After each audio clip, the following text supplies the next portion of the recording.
প্রথমেই একটা মশলা তৈরি করে নিচ্ছি। তো তার জন্য 2 চামচ সাদা সর্ষে, সামান্য একটুখানি কালো সর্ষে, 1.5 চামচ পোস্ত আর বেশ খানিকটা নারকোল।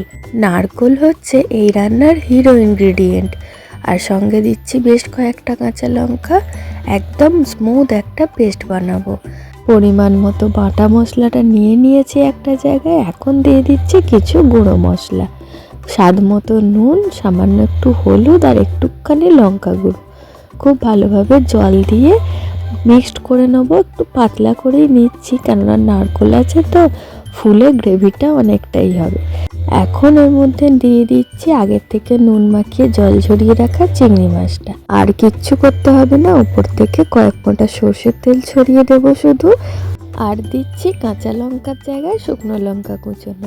আমার মেয়ে কীভাবে মুখ বাড়িয়ে বসে আছে দেখুন। এইভাবেই রান্নাবান্না হয়, কি আর বলবো। সে যাই হোক, এই রান্নাটা বানানো যতটা সহজ, খেতে কিন্তু ততটাই বেশি সুস্বাদু হয়। হ্যাঁ, যারা একটু মিষ্টি মিষ্টি পছন্দ করেন তারা 2-4 দানা চিনি ফেলে দিতে পারেন। ব্যাস, সব কিছু রেডি। এবার ভাপাতে বসিয়ে দিচ্ছি। হ্যাঁ, বেশ খানিকটা ধনেপাতাও দিয়েছিলাম। এখন ধনেপাতা সিজন চলছে, মানে সব কিছুতেই ধনেপাতা চলবে। নাও দ্যাটস দ্য ফাইনাল লুক। অসম্ভব সুন্দর খেতে হয়েছিল। মাত্র 10 থেকে 15 মিনিটে তৈরি হয়ে যাওয়া একটা রেসিপি। না বানিয়ে খেলে বুঝতে পারবেন না এটার কি স্বাদ হয়। অবশ্যই একবার বাড়িতে ট্রাই করে দেখবেন। সঙ্গে থাকার জন্য অনেক ধন্যবাদ। এইভাবেই পাশে থাকবেন। আর ভিডিও ভালো লাগলে লাইক, শেয়ার, কমেন্ট করতে কিন্তু ভুলবেন না। আরে দাঁড়ান, এখনও রান্না শেষ হয়নি। টেস্ট মেকারটা তো এখনও দেওয়াই হয়নি।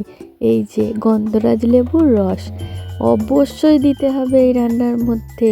এর যে কী স্বাদ পাল্টাবে, না বানালে বুঝতে পারবেন না। তবে হ্যাঁ, গন্ধরাজ লেবুটা আমার গাছের লেবু। আপনাদের কাছে যদি না থাকেন তাহলে কি বানাবেন না? না, বাজারের যে পাতিলেবু কিনতে পাওয়া যায় সেটা দিয়েই একবার বানিয়ে দেখবেন, বেশ ভালো লাগবে। তাহলে আজকের মতো আসি, আবারও ফিরে আসবো নতুন কোনো রান্নার ভিডিও নিয়ে। টাটা।